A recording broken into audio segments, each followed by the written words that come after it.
Bom, vamos em frente aqui. Então vamos começar com um assunto internacional aqui, Urian, que é a iminência dessa reunião no Caribe do presidente da Venezuela, Nicolás Maduro, com o presidente da Guiana, o Brasil participando como observador com o Celso Amorim.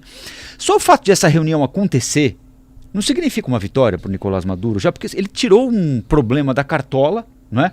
É uma discussão que já existia há muito tempo. Nessa semana que passou foi divulgado, olha, no primeiro mandato o Lula já tinha preocupação, ele já tinha manifestado aos Estados Unidos uma preocupação com uma suposta invasão à Guiana pelo Hugo Chávez, na época vivo, na época presidente da Venezuela. Então não é um assunto novo, mas absolutamente sem razoabilidade, né?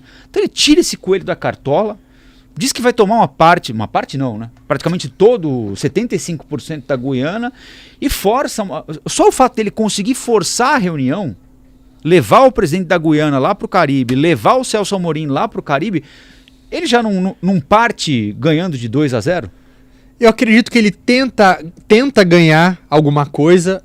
A gente tem que lembrar sempre que esses políticos, por mais autoritários, por mais populistas, no caso dele, o ditador, que eles sejam, eles sempre vão tentar, de alguma maneira, conseguir legitimidade para aquelas ações autoritárias que eles têm.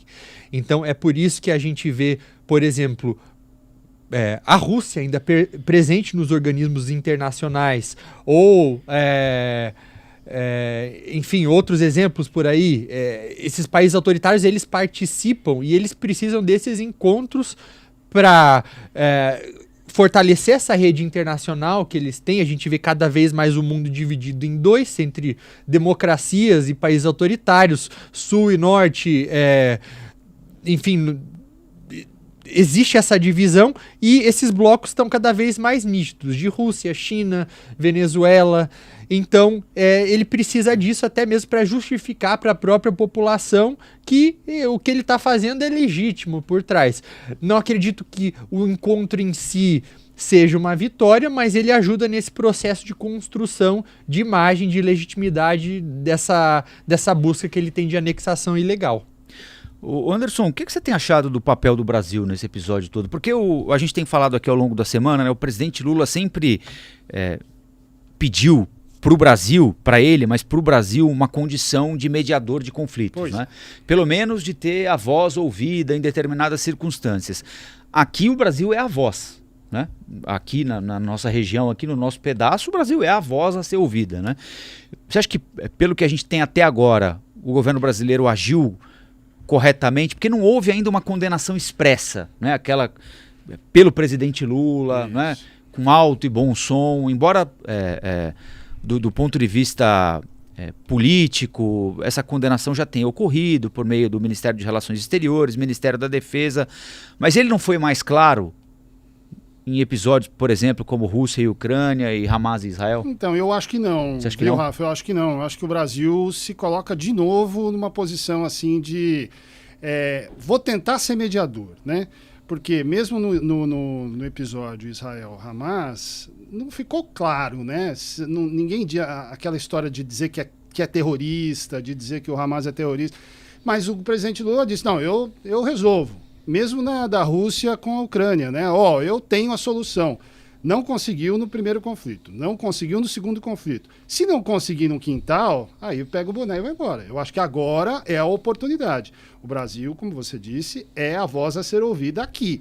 Se não conseguir ser mediador, não vai ser mediador em nenhum conflito mais, nenhum lugar. Mas tem agido nesse sentido, você acha? Acho difícil. Tem tentado, mas eu acho que o presidente Lula, por exemplo, era ele que tinha que estar lá. Não era o assessor para relações internacionais. Não era É que para ele se meter nessa assim logo de cabeça, sem saber exatamente o que está acontecendo. Mas são chefes porque de para Estado, porque para Rafa. ele só tem prejuízo nessa história, né? Já ficou ruim. Vamos imaginar que eles consigam dobrar o Maduro, o que é improvável, né? Mas dobrar o Maduro já nessa reunião já ficou ruim, né? Porque só a ameaça aqui no Brasil há um vínculo imediato do Maduro com o Lula. Aí, pessoal. Uma parte disso é justo, outra parte talvez não seja tão justo, mas é assim, né? É assim que é. Então tudo que as pessoas ouvem aqui a respeito do Maduro, elas imediatamente né, acho que uma boa parte delas, não todo mundo, mas uma parte atribui ao Lula, né? Falar, o Maduro quer invadir a Guiana. Mas se o Lula não tivesse trazido ele aqui, mas se o Lula não tivesse relativizado a ditadura na Venezuela quando trouxe o Maduro aqui, se não tivesse passado a mão na cabeça, se não tivesse financiado obra lá. Então, se não acontecer nada, é ruim. Se acontecer, é pior ainda. Né? Então, assim, não tem como sair alguma coisa boa dessa história para ele, né?